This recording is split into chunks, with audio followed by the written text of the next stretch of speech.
So student, अब हम बात करते हैं कॉकरॉन बॉयलर की। इससे पहले हमने जो बॉयलर में माउंटिंग्स और एसेसरीज को डिस्कस किया था, उसी के बिहाफ पर अब हम इंडिविजुअल बॉयलर की वर्किंग को समझेंगे।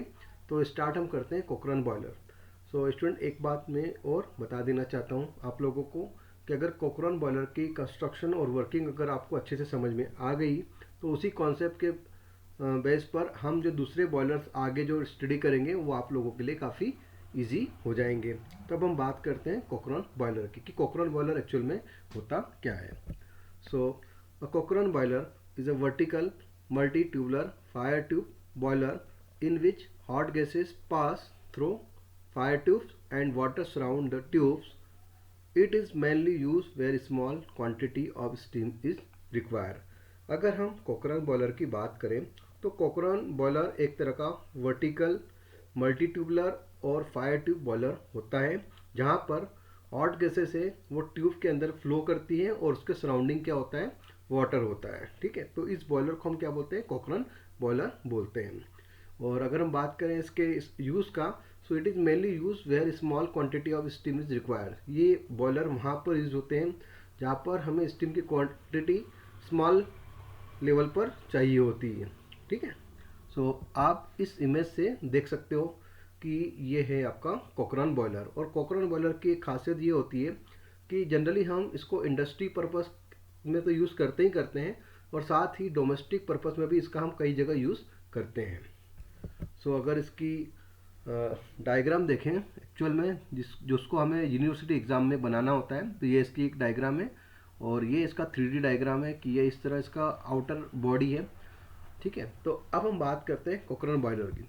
तो कॉकरॉन बॉयलर में सबसे पहले हम समझते हैं Cochran boiler is A vertical multi tubular internally fire tube boiler having a number of horizontal fire tubes. अगर हम इस बॉयलर की बात करें तो इसमें नंबर ऑफ ट्यूब्स जो होते हैं वो मल्टी ट्यूबुलर होते हैं, और वो कैसे होते हैं, हॉरिजॉन्टल में होते हैं। इनका जो एक्सिस होता है ट्यूब्स का वो कैसा होता है, हॉरिजॉन्टल होता है। और बात करते हैं इसकी maximum capacity, maximum evaporative capacity of 4000 kilogram of steam per hour and maximum pressure of steam is 10 बार। अगर हम इस बॉयलर की एक्चुअल कंस्ट्रक्शन के बारे में बात करें तो इसमें कंस्ट्रक्शन के बिहाफ पर इसका जो प्रेशर होता है वो कितना होता है, मैक्सिमम प्रेशर होता है इस बॉयलर का 10 बार। और उसके साथ साथ में इसकी जो कैपेसिटी होती है स्टीम बनाने की, तो वो एक आवर्स में 4000 किलोग्राम स्टीम को क्या कर सकता है, प्रोड्यूस कर सकता है। तो उम्मीद करता हूँ कि कॉकरॉन बॉयलर क्या होता है, तो इसका बेसिक कॉन्सेप्ट तो आपको यहाँ पर समझ में आ गया हो। अब बात करते हैं Cochran boiler consist of cylindrical shell, grate and ashpit, fire box इसको फर्नेस बोलते हैं, फ्लू पाइप्स, फायर ट्यूब्स और flue tubes, combustion chamber, chimney, manhole और डैम्पर। जो कॉकरॉन बॉयलर है उसमें कौन कौन से पार्ट से ये मिलकर बना होता है, तो ये पार्ट में जो मेजरली पार्ट है सिलिंड्रिकल शेल। तो जैसे कि आप देख पा रहे हो कि ये जो बॉयलर है ये इसका पूरा शेल है, इसको सिलिंड्रिकल शेल बोलोगे। और ग्रेट की बात करें तो ये वाला जो पोर्शन है वो आपका ग्रेट कहलाएगा, नीचे वाला। ठीक है, और उसके बाद फायर बॉक्स, जहाँ से हम कोल को इंटर करते हैं इस फर्नेस बॉक्स में, इस ग्रेट के ऊपर रखते हैं, उसको बोलोगे आप फायर डोर या फायर बॉक्स। और फ्लू पाइप की बात करें तो ये जो पाइप दिखाई दे रहा है इसको आप फ्लू पाइप बोलोगे। और फायर ट्यूब्स और फ्लू ट्यूब्स, तो ये जो हॉरिजॉन्टल ट्यूब्स दिखाई दे रहे हैं इसको बोलोगे आप फायर ट्यूब्स। और कंबशन चेंबर की बात करें तो ये जो आपका एक चेंबर है उसको बोलोगे, ये जो फायर ट्यूब्स के साथ ये जितने मल्टी ट्यूब फायर ट्यूब जो है इसके साथ कनेक्टेड जो चेंबर है इसको बोलोगे कंबशन चेंबर। और चिमनी, ये आपको दिखाई दे रहा है, ये पाइप जिसके थ्रू जो वेस्ट हीट फाइनली डिस्चार्ज होती है एटमॉस्फेयर में, इसको चिमनी बोलोगे। मेन होल, ये मेन होल है आपका जहाँ से हम इंस्पेक्शन और क्लीनिंग पर्पज़ के लिए इसका यूज़ करते हैं। और डैम्पर आप ये देख सकते हो, ये वेस्ट हीट के फ्लो को कंट्रोल करने का काम करता है। ठीक है, तो ये जो कॉकरॉन बॉयलर है इसमें ये सारे पार्ट्स होते हैं। तो वन बाय वन हम सारे पार्ट को डीप में स्टडी करेंगे। तो बात करते हैं पहले cylindrical shell.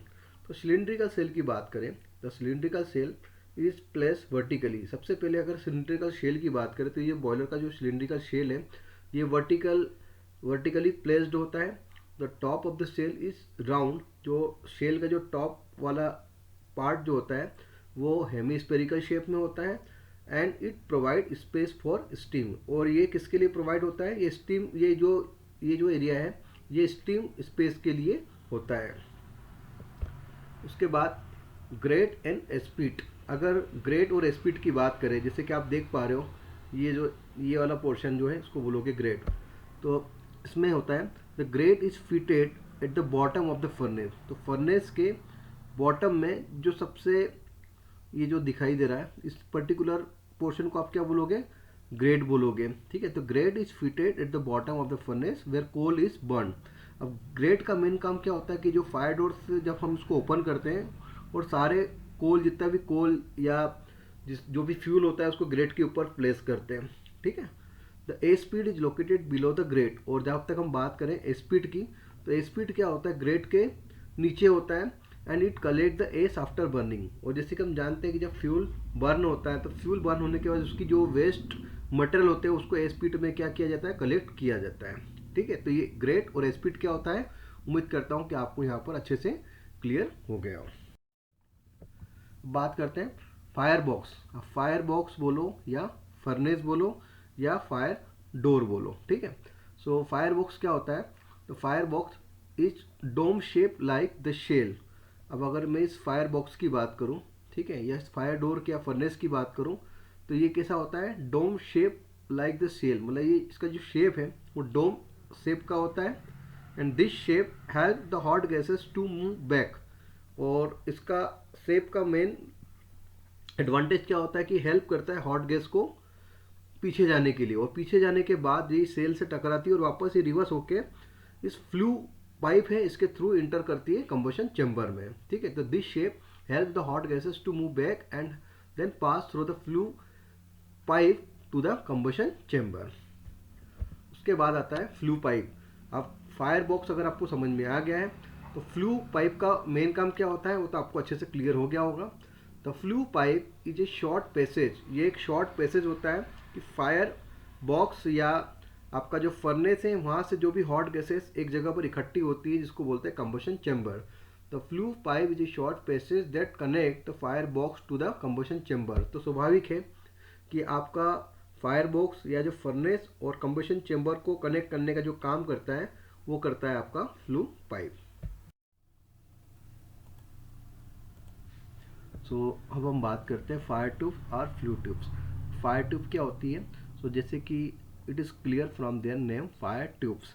So fire tube are those types of tube where inside the tube hot gases flow and surrounded by water. So fire tube ऐसी ट्यूब्स होती हैं जिसके इनसाइड में हॉट गैसेस फ्लो करती है और उसके सराउंडिंग में क्या होता है, वाटर होता है, तो उसको हम फायर ट्यूब कहेंगे। सो यहाँ पे हम देख सकते हैं many horizontal fire tubes are provided. कई हॉरिजॉन्टल फायर ट्यूब्स यहाँ पर इस बॉयलर शेल में प्रोवाइड की गई है। ठीक है, and this tubes increase the heating surface. और ये ट्यूब क्या करती है, हीटिंग सरफेस को इंक्रीज करती है and help in better heat transfer. और बेटर हीट ट्रांसफर में ये हेल्प करती है। अब हम बात करते हैं combustion chamber. Combustion chamber is line with fire brick to protect the boiler from overheating. वो अगर हम बात करें कंबशन चैम्बर की, तो कंबशन चैम्बर जो कि फायर ब्रिक के साथ क्या होती है, लिंक्ड होती है। फायर ब्रिक का मतलब क्या होता है, जैसे कि अभी कंबशन चैम्बर को देख रहे हैं तो ये कंबशन चैम्बर अटैच्ड है फायर ब्रिक्स के साथ। अब यहाँ पर फायर ब्रिक्स को इसलिए अटैच किया गया ताकि हम बॉयलर की जो शेल है इसको ओवर हीटिंग से क्या कर सकें, प्रोटेक्ट कर सकें। क्यों, क्योंकि यहाँ पर अगर ब्रिक्स की लाइनिंग अगर हम अटैच कर देंगे तो ब्रिक्स अपने आप में एक रिफ्लेक्टिव मटेरियल होता है जो हीट को क्या करता है, रेसिस्ट करता है। तो इसकी हीट का मैक्सिमम से मैक्सिमम यूटिलाइज कर सके और इसकी और बॉयलर की जो शेल है उसको ओवर हीटिंग से हम क्या कर सकें, प्रोटेक्ट कर सकें। ठीक है, now hot gases pass from flue pipe into fire tubes through this chamber। अब हम बात करते हैं कि जब ये जो फर्नेस होती है जहाँ से हम कोल को बर्न करने के बाद जो कोल से बर्न हॉट गैसेस प्रोड्यूस होती है, तो इस हॉट गैसेस को हम फ्लू पाइप की ओर फ्लो करते हैं तो ये किसके थ्रू फ्लो होती है? Via combustion chamber. तो एक तरह से कंबशन चेम्बर एक ऐसा चेम्बर है जो कि कलेक्शन करता है किसका? हॉट गैसेस का। और इस हॉट गैसेस का कलेक्शन होने के साथ ये फायर ट्यूब के साथ क्या करती है? फ्लो होती है और लास्ट में चिमनी के थ्रू डिस्चार्ज हो जाती है। तो कंबशन चेम्बर क्या होता है? It is a collection of hot gases. Clear? अब बात करते हैं chimney. The chimney allow the hot flue gases to escape into the atmosphere. और फाइनली जो भी हॉट गैसेस जिसका हम मैक्सिमम से मैक्सिमम यूटिलाइज कर लेते हैं हीट के लिए, और उसके बाद फाइनली जो वेस्ट हीट होती है वो चिमनी के थ्रू एटमॉस्फेयर में क्या हो जाती है? रिलीज हो जाती है। अब main whole is provided so that the inside of the boiler can be inspected and repair. जब भी बॉयलर में जब अब रनिंग बॉयलर हो या जब बॉयलर का काम हो जाए उसके बाद हम क्लीनिंग और इंस्पेक्शन पर्पस के लिए इस मेन होल को ओपन करते हैं, और उसकी क्लीनिंग करने के लिए जनरली हम इस मेन होल का यूज़ करते हैं। तो मेन होल किस लिए प्रोवाइड किया जाता है? ताकि हम बॉयलर के अंदर की क्लीनिंग और उसमें जो रिपेयर का काम है उसको अच्छी तरह से कर सकें। अब बात करते हैं डैम्पर। अब डैम्पर क्या होता है? तो damper is fitted in the chimney. Damper जैसे कि आप देख पा रहे हो ये चिमनी में फिटेड है, ठीक है। It control the flow of flue gases. और जो उसके बाद में जो वेस्ट हीट है उसके फ्लो को एटमॉस्फेयर में रिलीज करने का मेन काम होता है डैम्पर। तो ये क्या करता है? कंट्रोल करता है फ्लो ऑफ फ्लू गैसेस को। अब बात करते हैं हम बॉयलर माउंटिंग्स की। अब बॉयलर माउंटिंग जैसे कि हम इससे पहले इसको बहुत अच्छे से पढ़ चुके हैं। बॉयलर माउंटिंग, तो boiler mounting are safety and control device fitted on the boiler. तो बॉयलर माउंटिंग क्या होता है? एक तरह से सेफ्टी और कंट्रोल डिवाइसेस होता है कि जो बॉयलर पर क्या होते हैं? फिटेड होते हैं, ठीक है। और according to the Indian boiler act the following mounting must be provided on the boiler.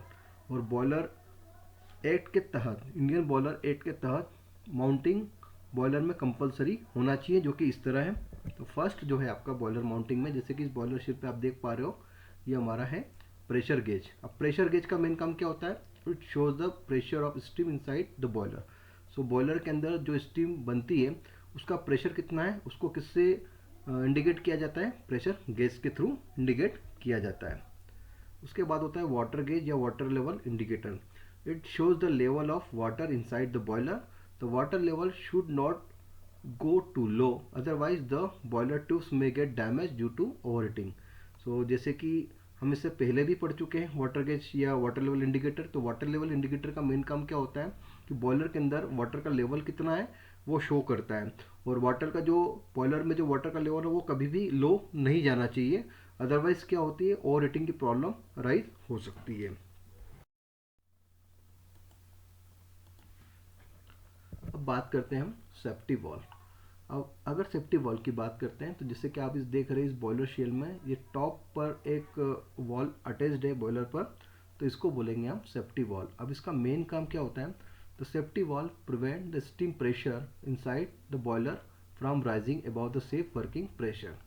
अब सेफ्टी वॉल्व का मेन काम ये होता है कि बॉयलर शेल के अंदर जो स्टीम स्पेस है उसके जो प्रेशर को एक सेफ वर्किंग प्रेशर में क्या कर सके? मेंटेन कर सके।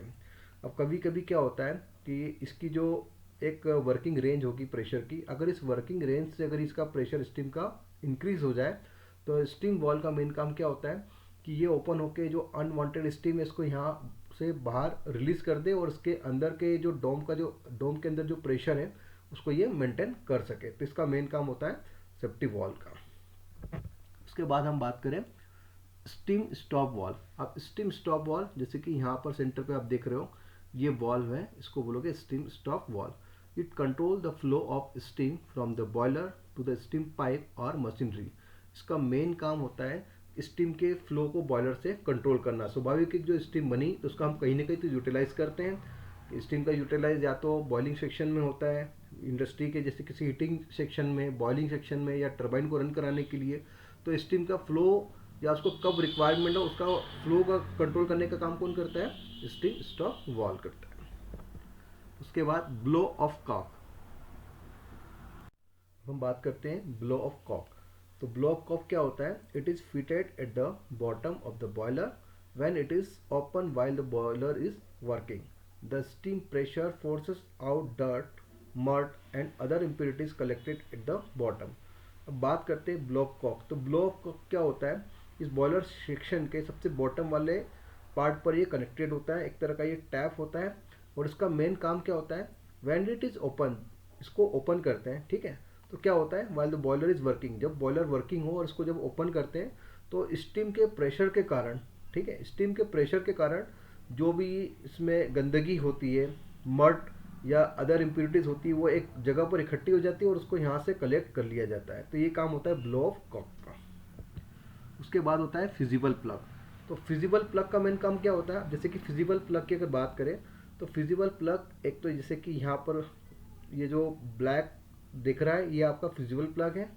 या तो इसको कंप्रेशन चेंबर के ऊपर प्लेस करते हैं या जो फर्नेस डोम होती है उसके ऊपर प्लेस करते हैं। तो इसका मेन काम क्या होता है, it just protect against boiler, it just prevent boiler against overheating. तो इसका मेन काम क्या होता है, it protect the fire tubes from burning when the water level fall too low. अगर बॉयलर में वाटर का लेवल अगर कम हो जाता है, ठीक है, तो कम होने के कारण इसमें ओवर हीटिंग की प्रॉब्लम बढ़ जाती है। तो ओवर हीटिंग की प्रॉब्लम ना हो तो ये जो फिजिबल प्लग है, अगर इस तरह की कोई प्रॉब्लम हो गया, अगर वाटर का लेवल बॉयलर के अंदर कम हो गया तो स्वाभाविक है कि यहाँ पर ओवर हीटिंग की प्रॉब्लम होगी। तो ये उस समय अपने आप को मेल्ट कर लेता है और मेल्ट करने के बाद ये फर्नेस को कहीं ना कहीं क्या कर देता है, स्टॉप कर देता है। तो इसका मेन काम होता है प्रोटेक्ट करने का अगेंस्ट ओवर हीटिंग। तो फाइनली हम बात करते हैं वर्किंग। तो कॉकरॉन बॉयलर वर्क कैसे करता है, उसकी वर्किंग स्टेप्स को हम यहाँ पर समझते हैं। So working step of the Cochran boiler is as follow. First step is fuel is burn on the grate in the furnace. जैसे कि आप देख रहे हो फायर डो को जब ओपन करते हो, ओपन करने के बाद इस को जो भी फ्यूल होता है, जैसे कि फ्यूल के फॉर्म में हम कोल को यूज़ करते हैं, तो इस फ्यूल को हम ग्रेट के ऊपर क्या करते हैं, प्लेस करते हैं, ठीक है। तो ग्रेट के ऊपर जब फ्यूल को प्लेस करते हैं और जब उसकी बर्निंग होती है फ्यूल की फर्नेस के अंदर, तो ये फर्स्ट स्टेप। दूसरी स्टेप क्या होती है, heat produce by burning fuel heat the water surrounding the furnace. स्वाभाविक है कि जब फ्यूल बर्न होगा, बर्न होने के बाद हॉट गैसेस प्रोड्यूस होगी, तो आप देख रहे हो इस फर्नेस के सराउंडिंग में क्या है, वाटर। तो ये वाटर भी क्या होगा, हीट होगा। क्लियर। उसके साथ hot gases move upward into the combustion chamber. और फाइनली जो हॉट गैसेस है इसका कलेक्शन होने के बाद ये कलेक्शन होके ये हॉट गैसेस इस फ्लू पाइप से होते हुए जाएगी कंबशन चेंबर पर। तो कंबशन चेंबर का मेन काम क्या होता है, एक ऐसा चेंबर होता है जहाँ पे कलेक्शन होता है किसका, हॉट गैसेस का। And finally from the combustion chamber hot gases pass through the fire tube. अब कंबशन चेंबर से होते हुए जो हॉट गैसेस है वो फायर ट्यूब की ओर क्या करेगी, पास होगी। अब जैसी जो हॉट गैसेस है वो फायर ट्यूब की ओर पास करेगी, तो फायर ट्यूब ऐसा ट्यूब होता है जिसके ट्यूब के अंदर हॉट गैसेस और उसके सराउंडिंग वाटर। तो स्वाभाविक है कि इस ट्यूब के सराउंडिंग में क्या है, वाटर है। तो ट्यूब के सराउंडिंग में वाटर है, that means while passing through the fire tube heat is transferred to water। अब फाइनली जो इसकी जो हीट है वो किधर ट्रांसफर होगी, इसके सराउंडिंग वाटर की ओर ट्रांसफर होगी। Now water gate heated and steam is form. अब जैसे जैसे कंटिन्यूसली वाटर क्या होगी, हीट को एब्जॉर्ब करेगी, ठीक है, मतलब वाटर गेट हीटेड, जब वाटर गर्म होगा और गर्म होने के साथ साथ वो अपने फेस को फिर धीरे धीरे चेंज करेगा और फाइनली ये किस में हो जाएगा, स्टीम इज फॉर्म। तो फिर स्टीम बनना स्टार्ट हो जाएगी। उसके बाद due to density difference hot water rises and cold water comes down creating natural circulation. अब जैसे कि आप देख पा रहे हो कि जब ये वाटर इस हॉट गैसेस के कांटेक्ट में आएगा तो स्वाभाविक है कि वाटर को क्या करेगा, हॉट गैसेस से हीट को क्या करेगा, एब्जॉर्ब करेगा।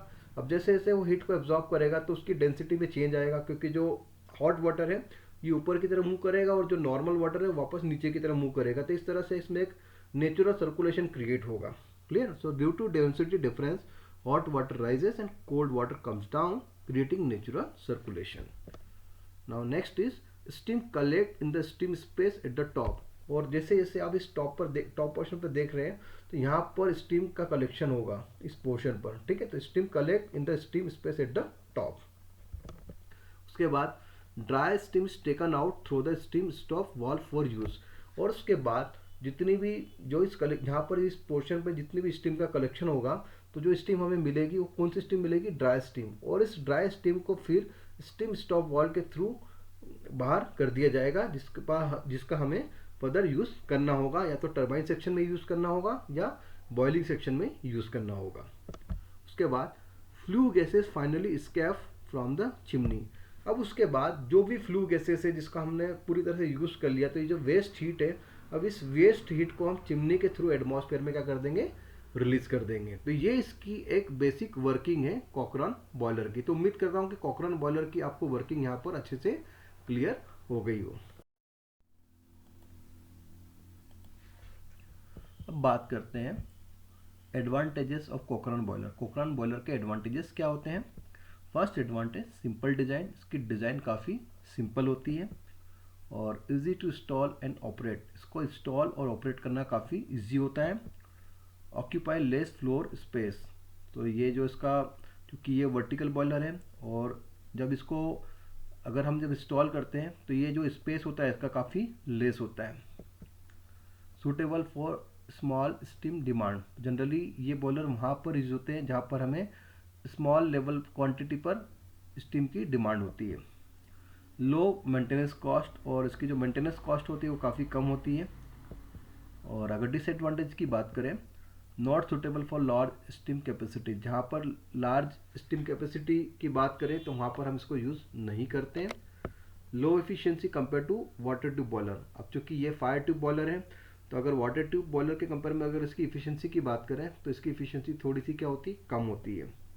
क्लीनिंग इज डिफ़िकल्टी, सबसे इम्पोर्टेंट फैक्टर जो इसका है कि क्लीननेस का, तो क्लीननेस की बात करें तो इसमें क्लीननेस को करना काफ़ी डिफ़िकल्ट होता है।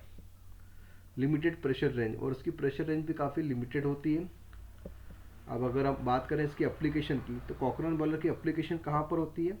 Small industry, in domestic purpose के लिए भी हम इसका यूज़ करते हैं, पेपर मिल्स, फिर chemical industry, food processing plant, laundry. अब बात करते हैं हम लंकासायर बॉयलर। सो कॉकरॉन बॉयलर की वर्किंग के बाद अब हमारा फोकस रहेगा लंकासायर बॉयलर। तो लंकासायर बॉयलर भी एक इम्पॉर्टेंट बॉयलर है जो कभी कभी यूनिवर्सिटी एग्जाम में पूछा जाता है। तो लंकासायर बॉयलर क्या होता है? तो Lancashire boiler is a stationary boiler which is means is a fix at one place and doesn't move. It is a horizontal boiler, so the boiler shell is place horizontally. अगर हम Lancashire boiler की बात करें तो ये एक तरह का स्टेशनरी बॉयलर होता है जो कि क्या होता है, फिक्स होता है एक जगह पर, और उसको हम एक जगह से दूसरी जगह पर मूव नहीं करा सकते हैं। It is a horizontal boiler, ये एक तरह का हॉरिजॉन्टल बॉयलर होता है। So the boiler shell is place horizontally, और इस तरह बॉयलर शेल को हम हॉरिजॉन्टली प्लेस करते हैं, जैसे कि आप इस डायग्राम में देख सकते हो। तो इस डायग्राम में जो बॉयलर है हॉरिजॉन्टली प्लेस्ड है, और सबसे इंपॉर्टेंट चीज़ कि इसको एक जगह पर परमानेंटली कंस्ट्रक्ट किया गया। अब अगर हम इसकी बात करते हैं, it is internally fire boiler. अब ये जो बॉयलर है ये भी एक तरह से इंटरनली फायर बॉयलर होता है, ठीक है, which means the furnace is located inside the fire cell. अब इसकी सबसे इंपॉर्टेंट चीज़ है कि जो फर्नेस होती है इसके इंटरनली होती है, ठीक है, इसलिए हम इसको इंटरनली फायर्ड बॉयलर भी कहेंगे। The boiler work on the natural circulation, ये बॉयलर भी नेचुरल सर्कुलेशन पर वर्क करेगा। So water flow naturally due to difference in density between hot and cold water, no pump is use for circulation. स्वाभाविक है कि ये low pressure boiler है, और लो प्रेशर बॉयलर के साथ एक तरह से फायर ट्यूब बॉयलर है। और सबसे इंपॉर्टेंट चीज़ की जो इंटरनली फायर का मतलब इसकी जो फर्नेस है वो बॉयलर के इनसाइड में ही होगी। और मेन चीज़ कि नेचुरली सर्कुलेशन का मतलब होता है कि जो सर्कुलेशन होगा उसमें हमें पंप की ज़रूरत नहीं होगी, जो सर्कुलेशन होगा वो उसके वाटर के डेंसिटी डिफरेंस के कारण होगी। उसके बाद तो Lancashire boiler is a fire tube boiler, एक तरह से फायर ट्यूब बॉयलर होता है। In the boiler hot gases flow through the tube and water surroundings tube. तो जैसे कि आप जानते हो फायर ट्यूब बॉयलर, कि फायर ट्यूब बॉयलर वो बॉयलर है जहाँ पर ट्यूब के अंदर क्या होगी, हॉट गैसेस, और उसके सराउंडिंग क्या होगा, water. This boiler can produce steam at the rate of about 9000 kilogram per hour and operate at a pressure of around 15 बार। यह उस तरह की बॉयलर होती है जहाँ पर 1 आवर्स में 9000 किलोग्राम स्टीम को ये प्रोड्यूस कर सकता है। और अगर हम इसके वर्किंग प्रेशर की बात करें तो अराउंड 15 बार तक इसका प्रेशर होता है। अब हम बात करते हैं लंकासायर बॉयलर की कंस्ट्रक्शन के बारे में। अब जैसे कि आप देख पा रहे हो लंकासायर बॉयलर की कंस्ट्रक्शन की अगर बात करें तो सबसे पहले हम ये आपको मैं बताना चाहता हूँ कि ये जो बॉयलर है ये स्टेशनरी बॉयलर है। अब इसको स्टेशनरी इसलिए भी बोला जाता है कि ये एक जगह पर किसी इंडस्ट्री में जो बॉयलर को इंस्टॉल करते हैं तो ये कम्प्लीटली फिक्स तरीके से कंस्ट्रक्ट किया जाता है, और इसको कंस्ट्रक्ट किया जाता है तो ब्रिक वर्क के द्वारा कंस्ट्रक्ट किया जाता है। तो जैसे कि आप देख पा रहे हो कि ये जो बॉयलर की जो बॉडी है ये मेटेलिक बॉडी है, और उसके आइट साइड में आप देख रहे हो यहाँ पर ब्रिक्स का वर्क किया गया और उसको पूरी तरह से कम्प्लीटली क्या करा है, स्टेशनरी तरीके से कंस्ट्रक्ट किया गया है। और साथ ही जो कि ये बॉयलर की जो एक्सिस है ये हॉरिजॉन्टल है, इसलिए हम इसको horizontal type fire tube boiler भी कहेंगे। और इसके कंस्ट्रक्शंस के अगर पार्ट्स की बात करें तो ये आपका एक सिलिंड्रिकल शेल है, फिर यह फिट चेक वॉल है, ये ग्रैड है, ये ब्लॉक कॉक है, ये स्पीड है, फायर बॉक्स है, फायर डोर है, वाटर लेवल इंडिकेटर है, प्रेशर गैज है, सेफ्टी वॉल है और स्टीम स्टॉप वॉल, और ये है आपका चिमनी। ठीक है। अब चूंकि इस बॉयलर की थोड़ी सी कंस्ट्रक्शन और वर्किंग को अगर जब हम समझना चाहेंगे तो हमारे माइंड में इसके तीन व्यू होने चाहिए। तो तीन व्यू कौन से हैं? जब इसको अगर हम यहाँ से देखते हैं तो लेफ्ट साइड व्यू, और अगर इसको हम फ्रंट से देखते हैं तो ये फ्रंट व्यू, और इसको जब हम टॉप से देखते हैं तो वो हो हमारा टॉप व्यू। तो अगर ये तीनों व्यू का अगर हम ध्यान रखेंगे तो इसकी कंस्ट्रक्शन और इसकी जो वर्किंग है वो हमारे लिए काफ़ी आसान हो जाएगी। ठीक है। जैसे कि आप देख पा रहे हो कि अगर मैं इसका 2D डायग्राम में इसकी तीन व्यूज़ के बारे में बात करूं, तो अगर मैं यहाँ से अगर देखता हूँ तो ये है लेफ़्ट साइड व्यू। ठीक है, इधर से लेफ़्ट साइड से देखता हूँ तो लेफ़्ट साइड व्यू, और इसको अगर मैं फ्रंट से देखूँ तो ये है फ्रंट व्यू, और इसको मैं टॉप से देखूँ तो ये है टॉप व्यू। अब ये तीनों व्यू की पिक्चर हमारे माइंड में होनी चाहिए इसकी कंस्ट्रक्शन और वर्किंग को समझने के लिए। जैसे कि आप यहाँ से देख पा रहे हो 3D इमेज में कि ये जो इमेज है, जैसे कि आप देख पा रहे हो, जैसे कि अगर मैं इमेजिन करूँ सामने से कि लेफ्ट साइड व्यू से इमेजिन करूँ तो यहाँ पर दो फायर ट्यूब्स हैं। तो ये जो लंकासायर बॉयलर है यहाँ पर दो फायर ट्यूब्स होते हैं। ठीक है, ये दो फायर ट्यूब्स एक इधर और इसके एक पास में। ठीक है। अब चूंकि आप जब इसको फ्रंट से देखोगे तो आपको ये, जैसे अभी आप यहाँ लेफ्ट साइड व्यू से देख रहे हो तो आपको दो फायर ट्यूब दिखाई देगी, लेकिन अगर जब इसको फ्रंट से देखोगे तो हम मान के चलते कि एक एक फायर ट्यूब है, बट इसके पीछे भी एक ट्यूब है जो कि अगर हम इसको टॉप से देखेंगे तो हमको ये विजिबल होगा कि दो फायर ट्यूब यहाँ पर सिचुएटेड है। ठीक है। अब हम बात करते हैं इसके।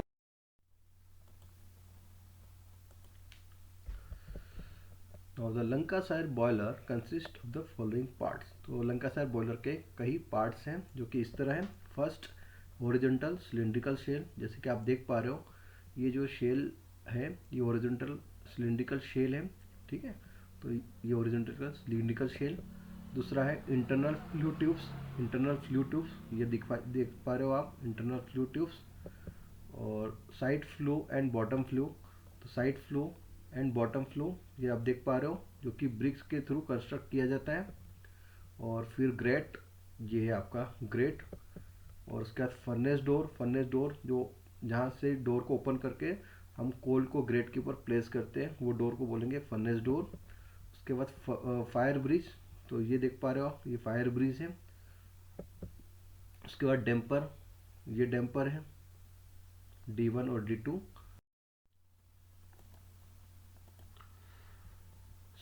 लंकासायर बॉयलर के पार्ट्स को हम वन बाय वन यहाँ पर डिस्कस करते हैं। तो पहला है हमारा horizontal cylindrical shell.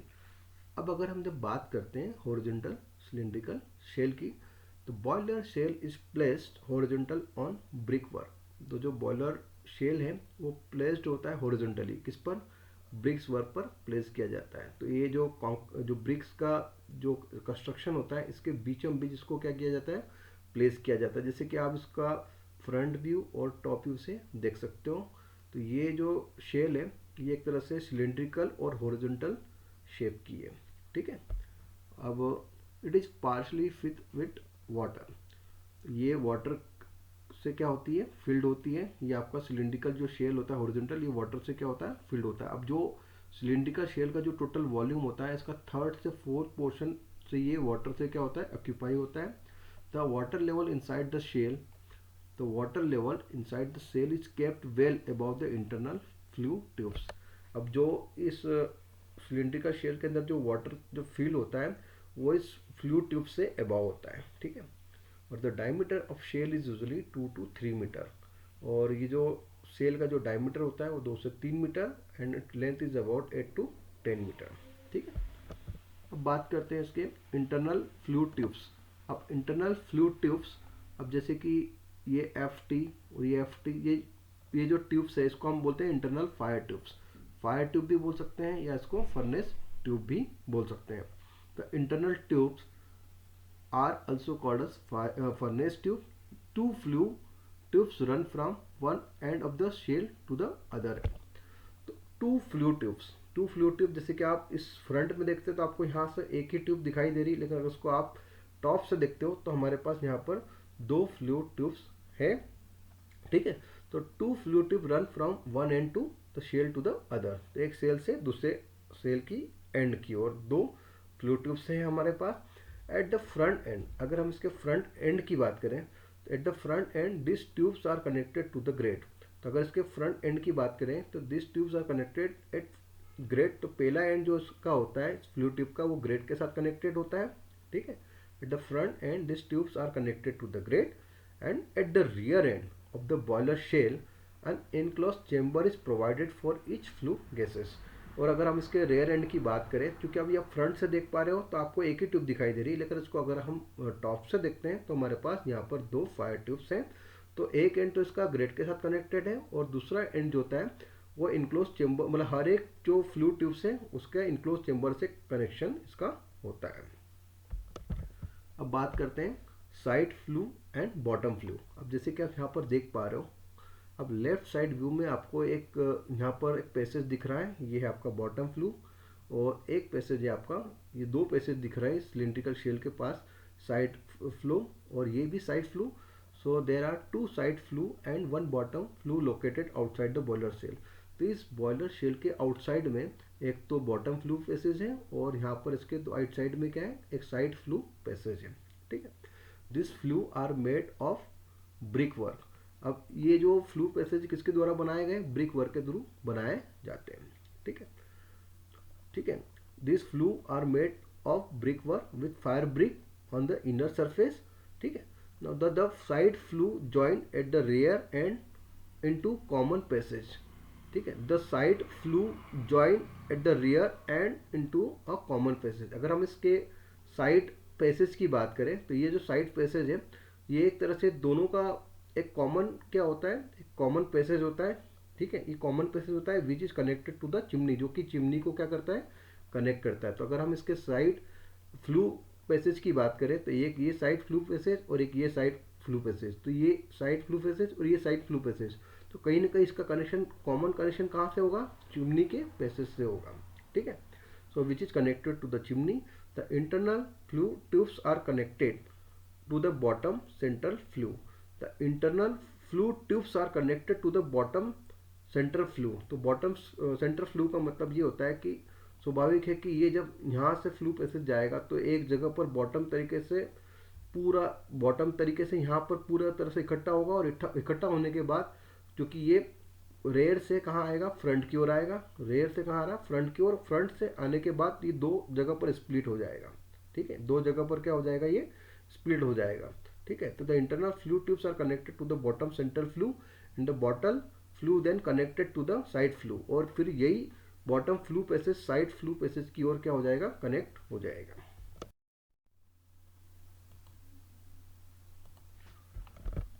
No next part is grate. So जैसे कि आप देख पा रहे हो ये है grate. The grate is fitted at the front end of the internal flue tubes. Coal is burn on the grate. So जैसे कि आप देख पा रहे हो कि जो ग्रेट है वो फ्लू गैसेस का फर्स्ट और फ्रंट एंड होता है। ठीक है, और coal is burn on the grate, और जो भी कोल है उसको हम ग्रेट के ऊपर प्लेस करते हैं जहाँ पर कोल बर्न हो सके। उसके बाद होता है furnace door. Coal is supplied to the grate through the furnace door. अगर हम बात करते हैं कोल की, तो कोल का जब सप्लाई करते हैं ग्रेट पर तो फर्नेस डोर के थ्रू ही होता है।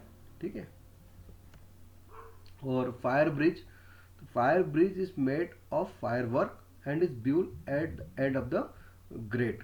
अब अगर हम फायर ब्रिज की बात करें तो फायर ब्रिज जैसे कि ये एफ बी शो कर रहा है, तो एफ बी ये जो है फायर ब्रिज है, और फायर ब्रिज को ब्रिक के थ्रू बनाया जाता है और ये कनेक्टेड होता है ग्रेट के साथ। ठीक है, it stop coal and ash particle from entering the flue tubes.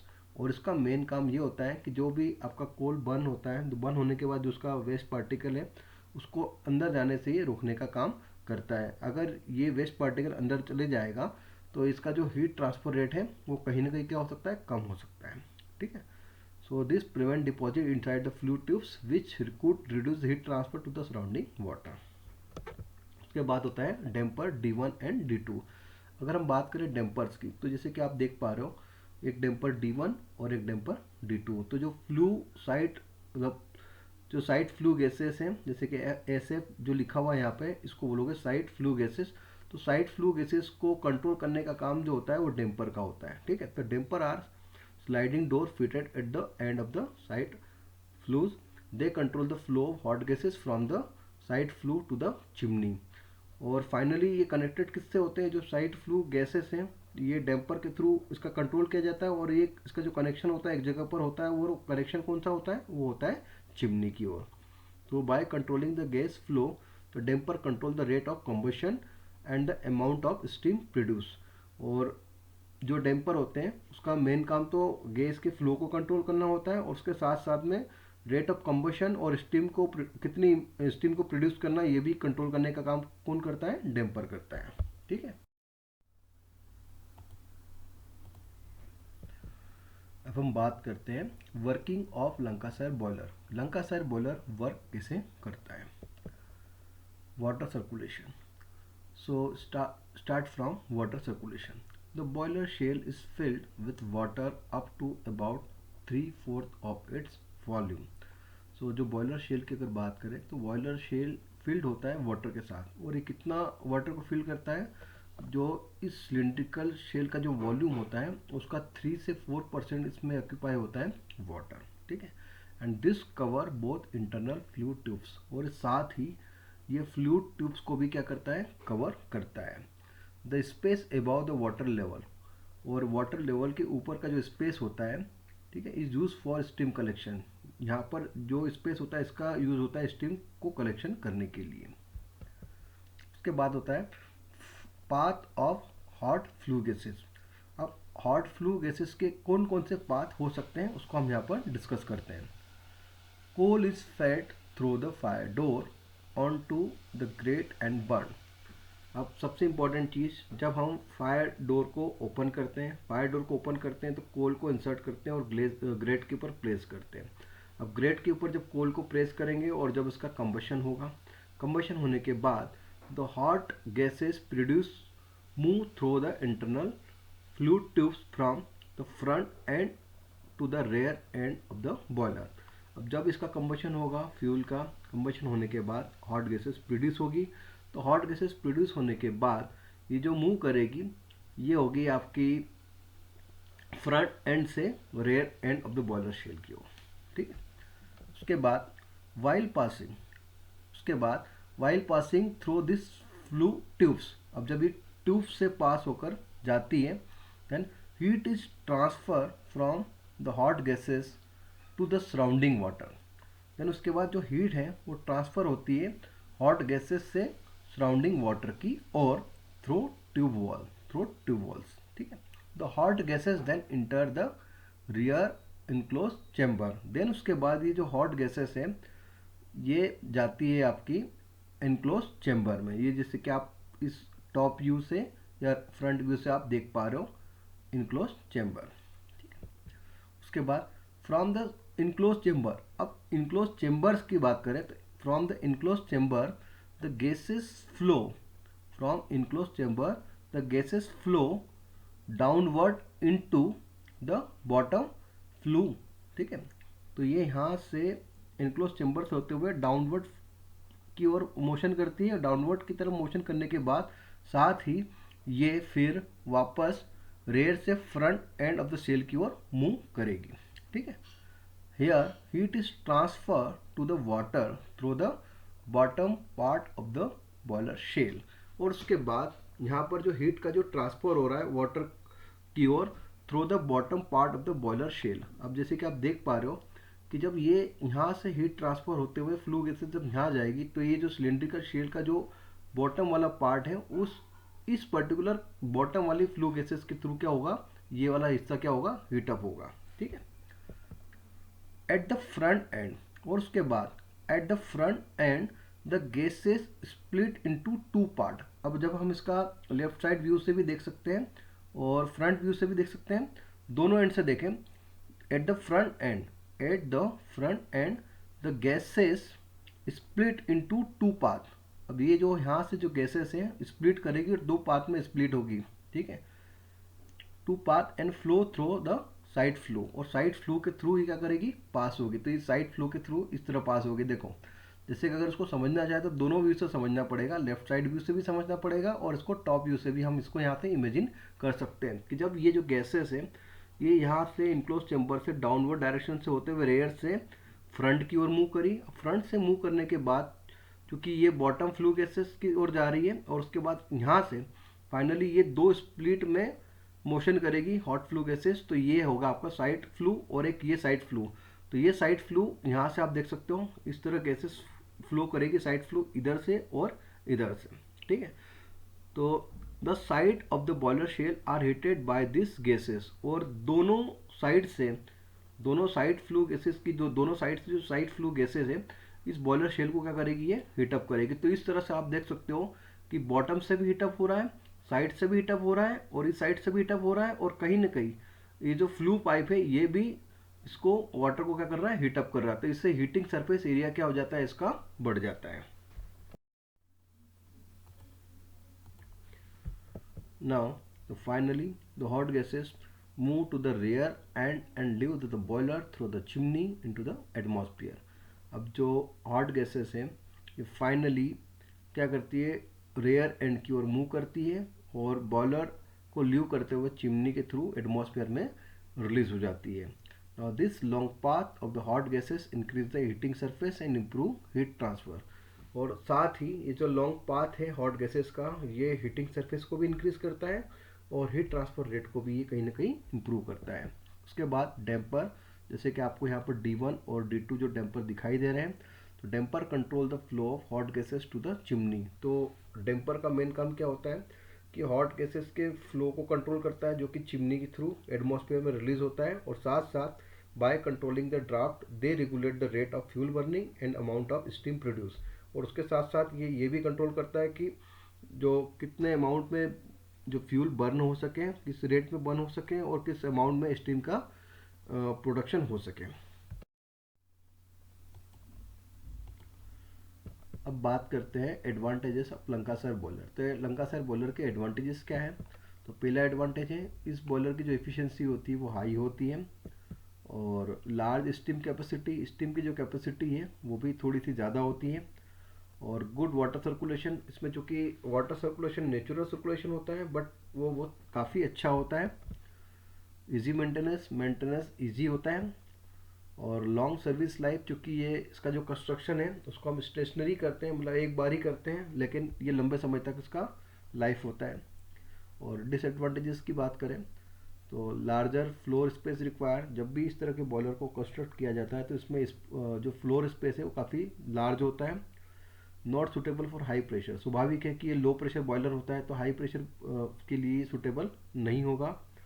फिर स्लो स्टीम जनरेशन, इसमें जो स्टीम का जनरेशन होता है काफ़ी स्लो होता है, और हाई इनिशियल कॉस्ट, और इसको जब भी जो कंस्ट्रक्ट करते हैं तो उसकी जो कॉस्ट होती है वो काफ़ी हाई होती है।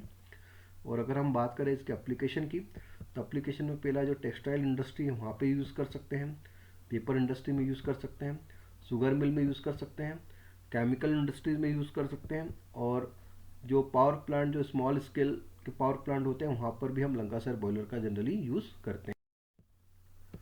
अब बात करते हैं लोकोमोटिव बॉयलर। अब चूँकि लोकोमोटिव बॉयलर क्या होता है इसको अब हम यहाँ पे डिटेल में समझेंगे।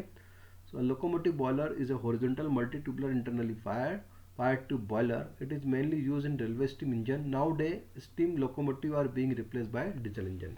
अगर हम लोकोमोटिव बॉयलर की बात करें तो लोकोमोटिव बॉयलर भी एक हॉरिजॉन्टल टाइप और multi tubular internally fire tube boiler होता है, और इसका यूज़ जनरली हम रेलवे स्टीम इंजन में करते हैं, और आजकल steam locomotive are being replace by diesel engine. अब पहले के टाइम पे जो हम स्टीम लोकोमोटिव का यूज़ करते हैं अब उसको रिप्लेस किया गया डीजल इंजन के थ्रू। जैसे कि आप ये देख सकते हो रेलवे इंजन जो होता है ना, आपको रेलवे का इंजन, ये लोकोमोटिव बॉयलर का बेस्ट एग्जांपल है। आप इस इमेज से आप इमेजिन कर सकते हो।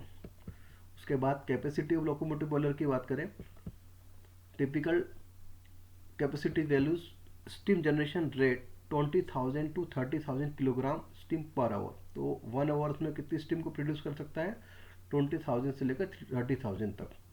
वर्किंग प्रेशर इज अराउंड 12 से 20 बार, में वेरी विथ डिज़ाइन, और ये डिज़ाइन के साथ वेरी भी कर सकता है।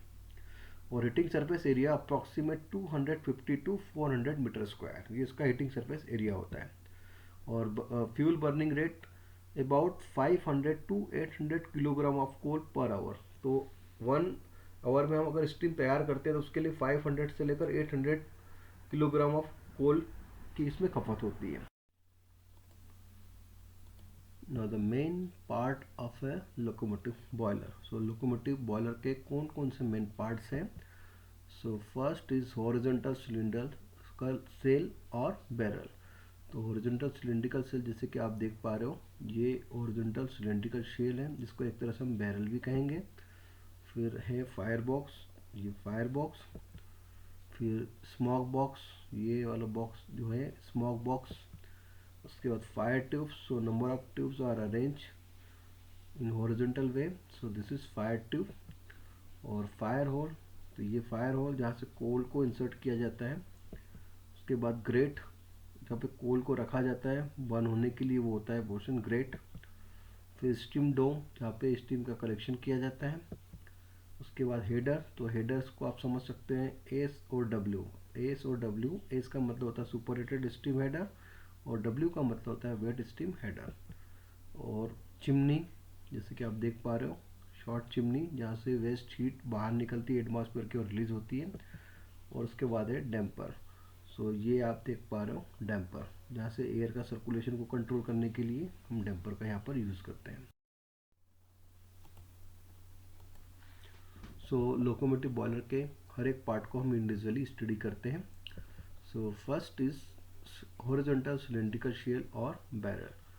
अगर हम हॉरिजॉन्टल सिलेंड्रिकल शेल या बैरल की बात करें, so it is a long cylindrical shell of about 1.5 metre diameter and 4 metre length.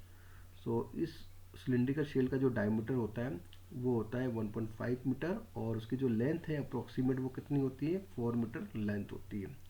It contain water and steam and is connected to the fire box. So इस cylindrical shell की बात करें तो इसमें वाटर और स्टीम का क्या होता है, कंटेंट होता है, और साथ ही ये फायर बॉक्स के साथ कनेक्टेड होता है। उसके बाद होता है फायर बॉक्स। अब हम बात कर रहे हैं फायर बॉक्स। तो fire box is located at one and of the boiler. Boiler के, तो जो बॉयलर होता है, जो लोकोमोटिव बॉयलर की बात करें तो लोकोमोटिव बॉयलर में जो फायर बॉक्स है, fire box is located one and of the boiler. तो बॉयलर के एक एंड के साथ इसका कनेक्शन होता है, और coal is burn here to produce heat.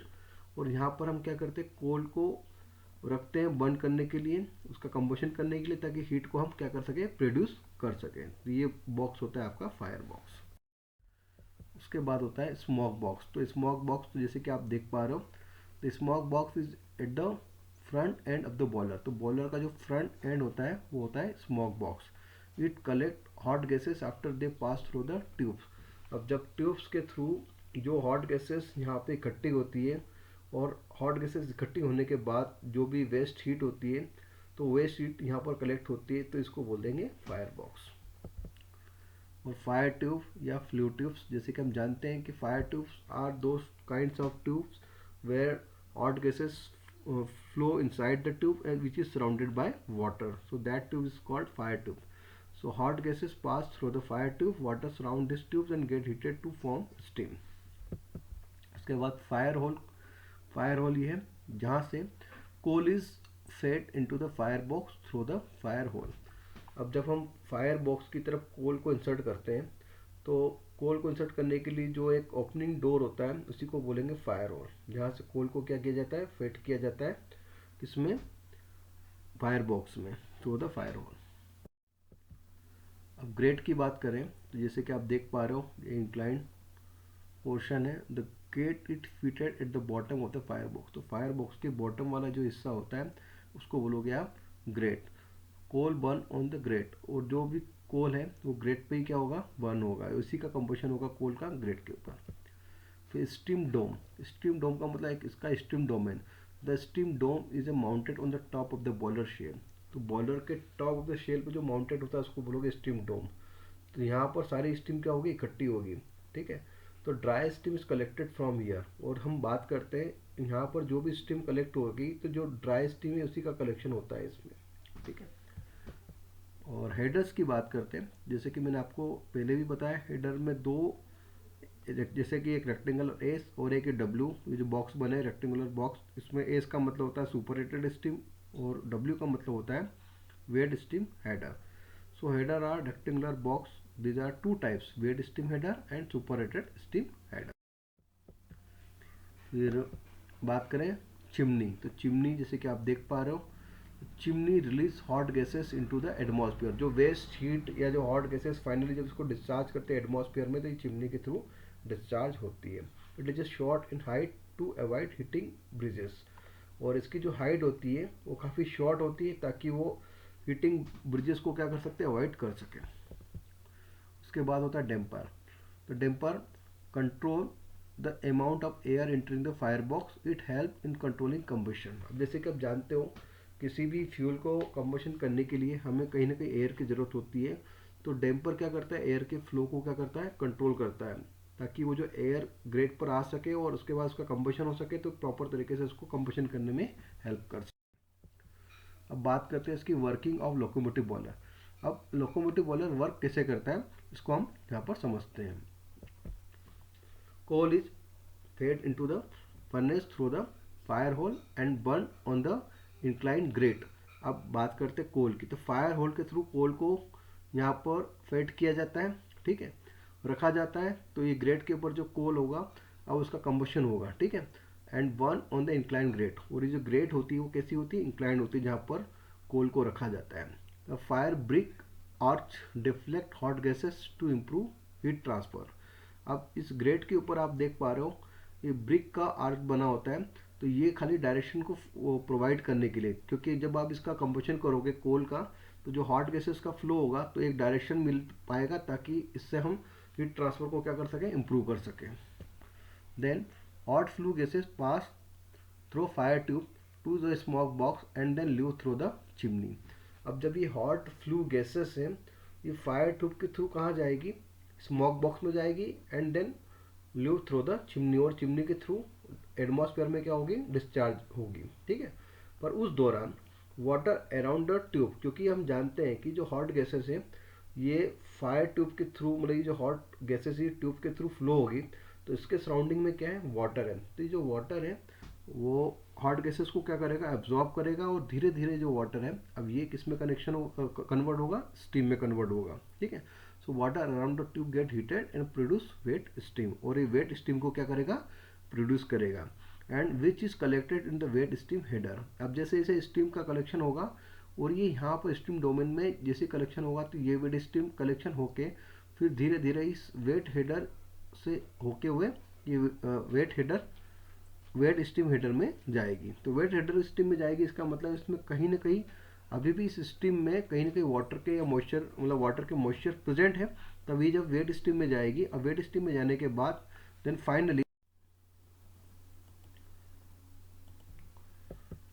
Finally the wet steam is pass through the superheated tubes to remove moisture and increase temperature.